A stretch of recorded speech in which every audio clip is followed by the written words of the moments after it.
Hi viewers, this is PB Kulkarni from PMC School, Janvidha Ratio. Today we are going to see one more competency based question for class 10th mathematics. Today the topic for competency based question is areas related to circles. And the theme of today's competency based question is logo of Olympic Games. Good evening, children. Today we will take up one competency based question. But before I take up the question, do you think can you recognize what is it? क्या दिख रहा है आपको ये? Olympic क्या होता है? क्या होता है? ओलंपिक गेम होता है. तो ये क्या है? What is this? लोगो है वो. ओलंपिक का क्या है? लोगो है. तो ये किस टॉपिक से हम रिलेट कर सकते हैं इसको?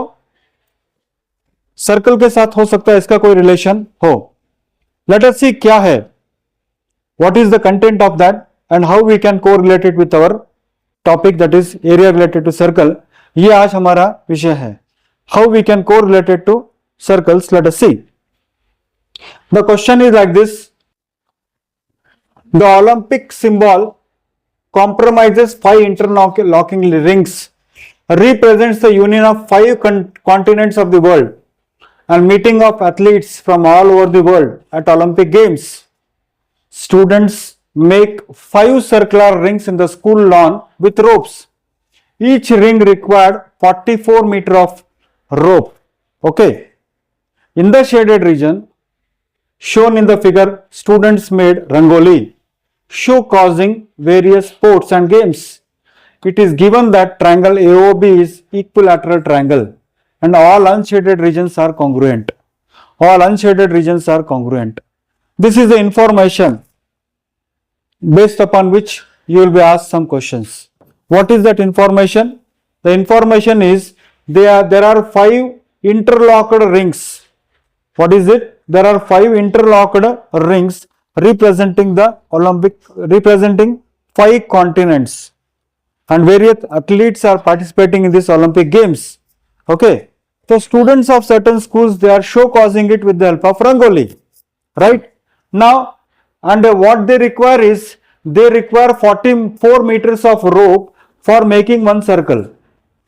They require what? 44 meters of rope for making one circle. And second important thing that is told to us is triangle AOB is equilateral triangle.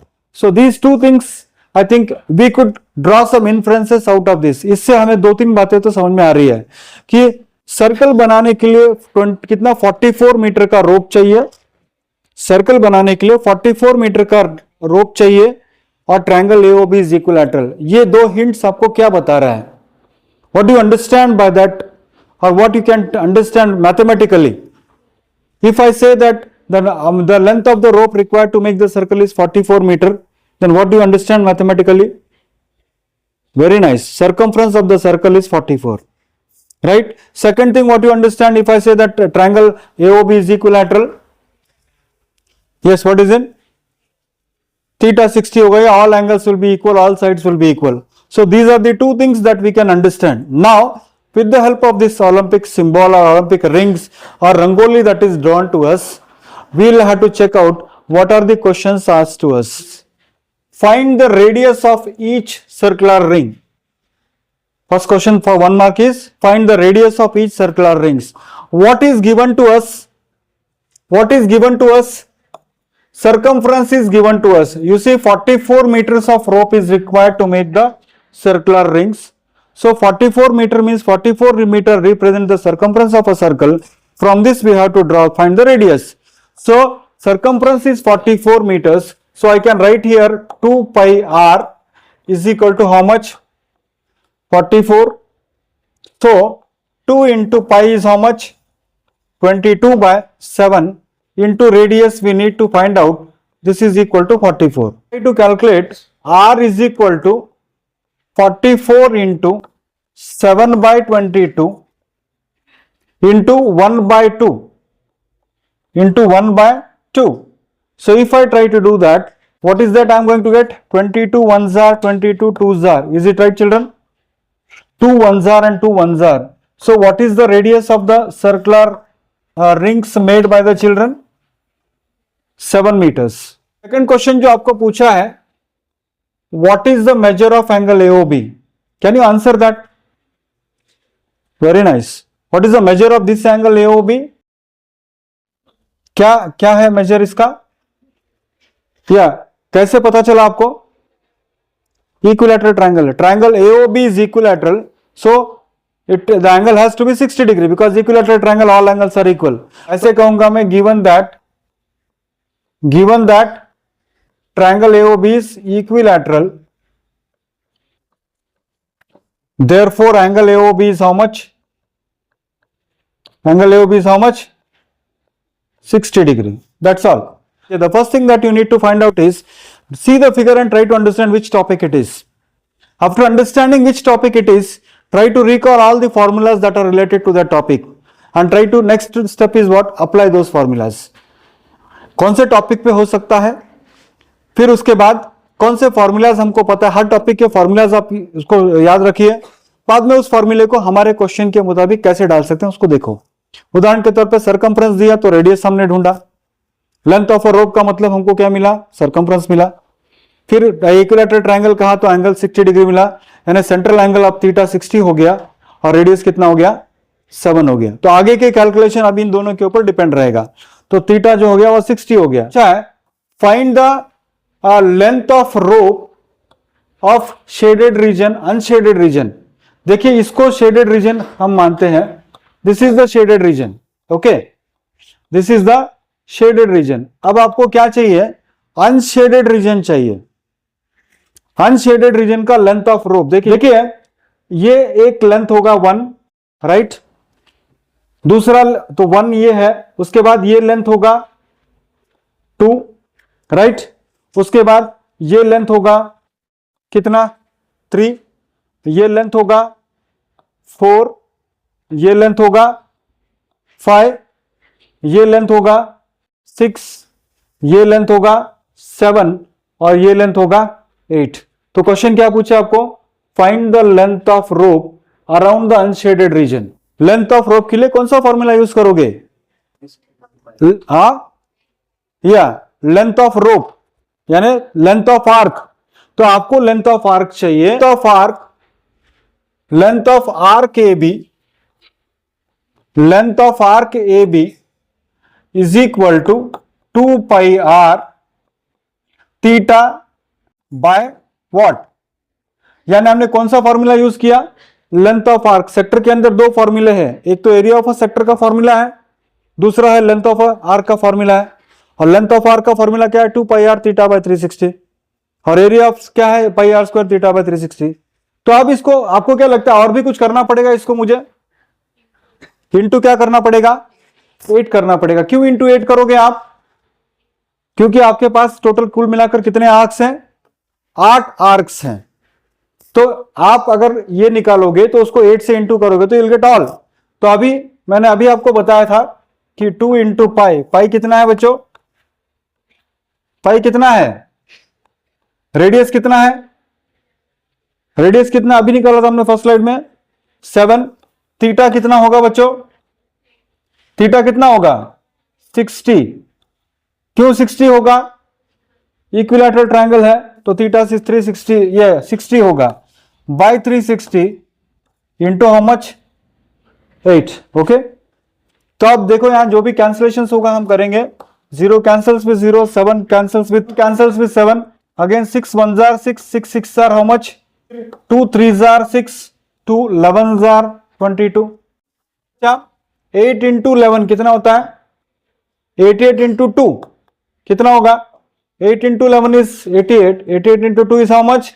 2 8 जा 16 कैरी 1, तो ये कितना होगा? 3। क्या होगा? लेंथ ऑफ द दिस में कितना होगा? 176 बाय 3 मीटर्स होगा। क्वेश्चन है find the area of shaded reason R1। देखिए R1 आपका किधर है? R1 इधर है। थोड़ा सा यहां ध्यान से इस प्रॉब्लम को आपको करना पड़ेगा कि R1 अगर आपको चाहिए तो पहले मान लीजिए ये सेक्टर है, ये सेक्टर में से अगर मैंने इक्विलैटरल ट्रायंगल का एरिया माइनस किया तो मुझे क्या मिलेगा बच्चों? ये पूरा सेक्टर है बच्चों, इसका नाम मैं चाहिए तो मैं एक नाम दे देता हूं इसको ए, इसको मैं कहूंगा ओ और इसको मैं कहूंगा बी। तो अगर ये सेक्टर ए ओ बी ए से इसको अगर माइनस करूं ट्रायंगल को, तो मुझे मिलेगा इस सेगमेंट का एरिया, सेगमेंट का एरिया मिलेगा।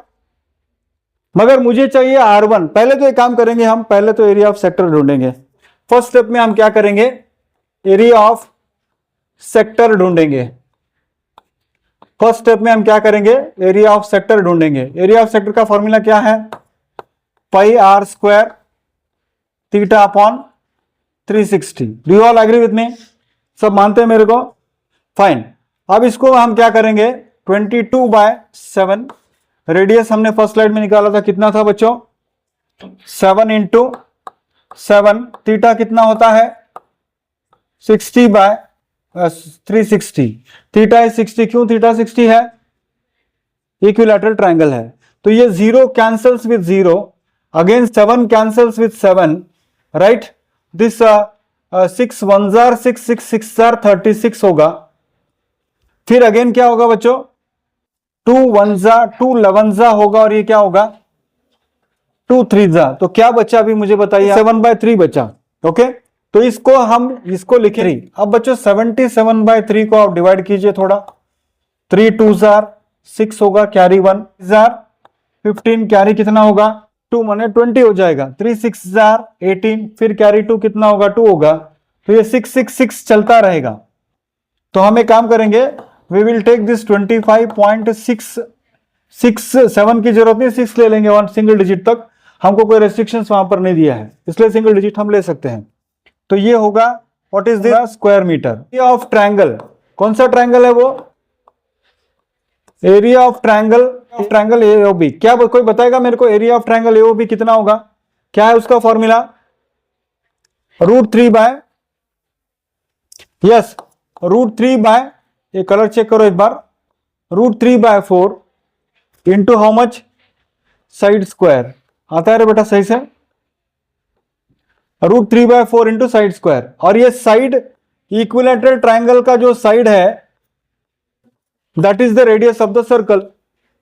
सर्कल का जो रेडियस है वो इक्विलैटरल ट्रायंगल का साइड है, और सर्कल का रेडियस कितना है देखिए आप थोड़ा, ये कितना होगा 7 मीटर, 7 इंटू 7, 7 इंटू 7। तो ये होगा बच्चों √3 की वैल्यू हम लेंगे 1.7 इंटू 7 इंटू 7 कितना होता है 49 डिवाइडेड बाय 4। तो इसको कैलकुलेट करोगे आप तो 1.7 इंटू 9 49 कितना होता है, थोड़ा चेक करो, 83 पॉइंट डिवाइडेड बाय अगेन 4 किया तुमने, 4 2 जार 8, 20 पॉइंट हाउ मच 8। तो ये हुआ बच्चों किसका एरिया हुआ, ट्रायंगल का एरिया मिला हमें, सेक्टर का एरिया मिला। तो अभी एरिया ऑफ ये वाला पार्ट, इस पार्ट को हम कहेंगे पार्ट 1, इसको हम कहेंगे क्या, I will call it as part 1।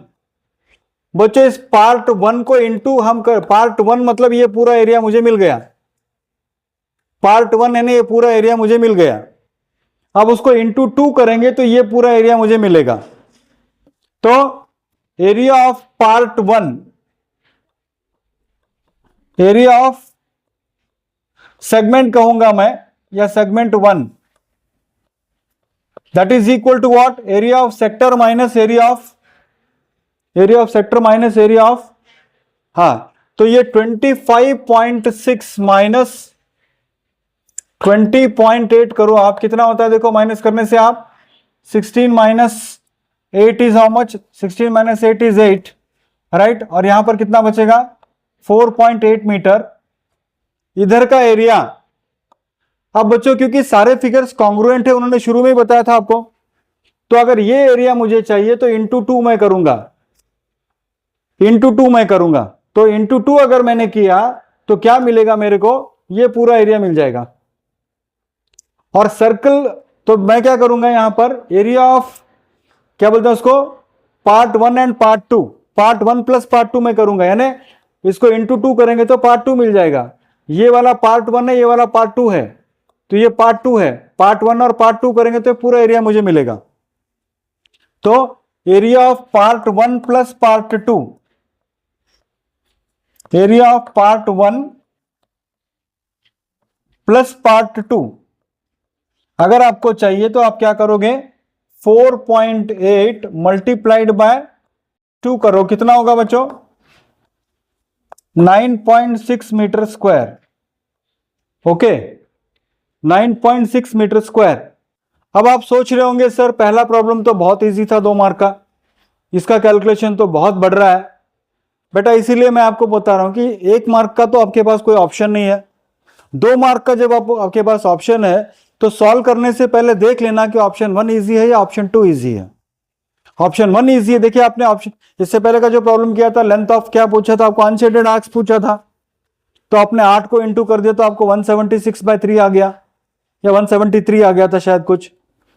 अब वो कैलकुलेशन बहुत सिंपल था, यहां थोड़ा कैलकुलेशन बढ़ रहा है, तो यहां अगर बढ़ रहा है, आपको फॉर्मूले पता है, कुछ लिखा है तो मार्क्स मिलेगा, राइट। तो अभी आप क्या करोगे, नेक्स्ट पार्ट के लिए again you will have to find out what, आपको फिर आपको एरिया ऑफ क्या करना पड़ेगा, एरिया ऑफ सर्कल ढूंढना पड़ेगा, और एरिया ऑफ सर्कल होगा, व्हाट इज द फॉर्मूला, क्या होगा, pi r square, pi means 22 by into 7 into 7 into 7 into 7, तो ये 7 कैंसल्स विथ 7, तो कितना होगा area of circle, 154 square metre. अब बच्चों थोड़ा ध्यान देना कि बहुत सारे बच्चे अभी भी कंफ्यूजन जो कर रहे थे, देखिए R1 का एरिया मतलब ये वाला एरिया है बच्चों, मैं आपको थोड़ा स्पष्ट कर दूं कि R1 का एरिया हम किसको कह रहे हैं।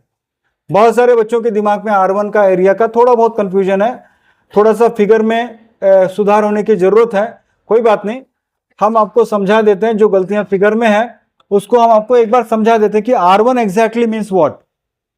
R1 exactly means the area between this part, ये वाला पार्ट भी आ रहा है उसके अंदर, और ये वाला पूरा पार्ट भी इसके अंदर आ रहा है, यानी पूरा सर्कल का एरिया में से, पूरा सर्कल का एरिया में से ये एरिया को आप अगर माइनस करोगे तो आपको R1 का एरिया आएगा।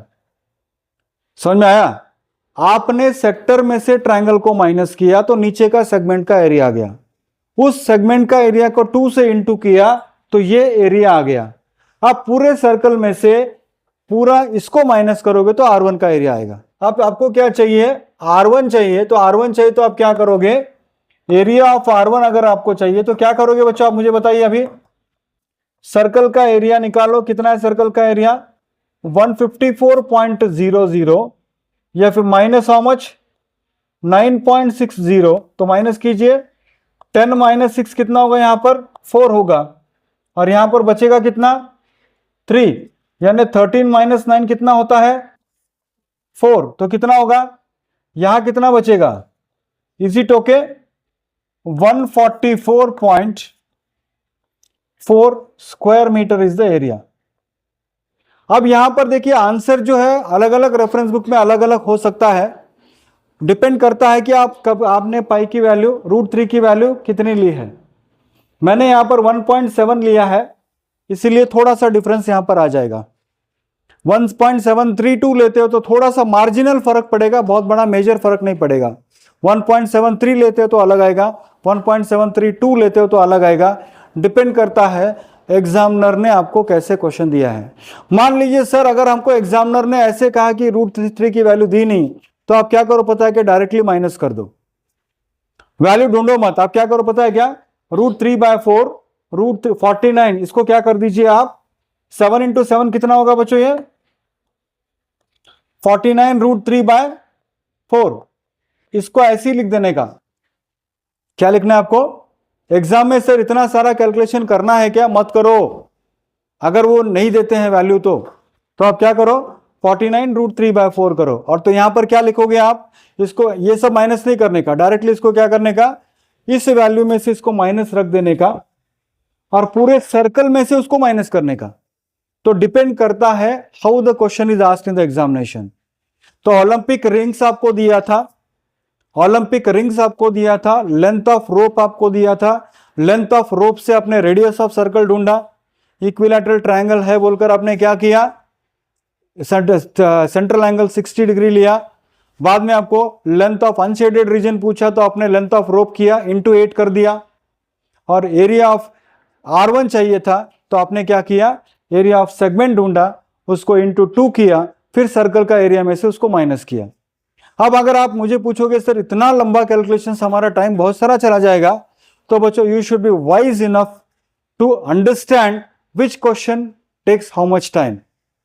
बट इवन देन ये बड़ा भी हो तो भी आपको स्कोर करने के बहुत सारे अपॉर्चुनिटीज है, क्योंकि आप एरिया ऑफ अ सर्कल ढूंढ सकते हो, एरिया ऑफ अ सेक्टर ढूंढ सकते हो, एरिया ऑफ अ सेगमेंट का ढूंढ सकते हो, एरिया ऑफ ट्रायंगल के फॉर्मूलाज आप लिख सकते हो। ऐसे ही छोड़ना मत प्रॉब्लम को अनअटेम्प्टेड मत छोड़ो।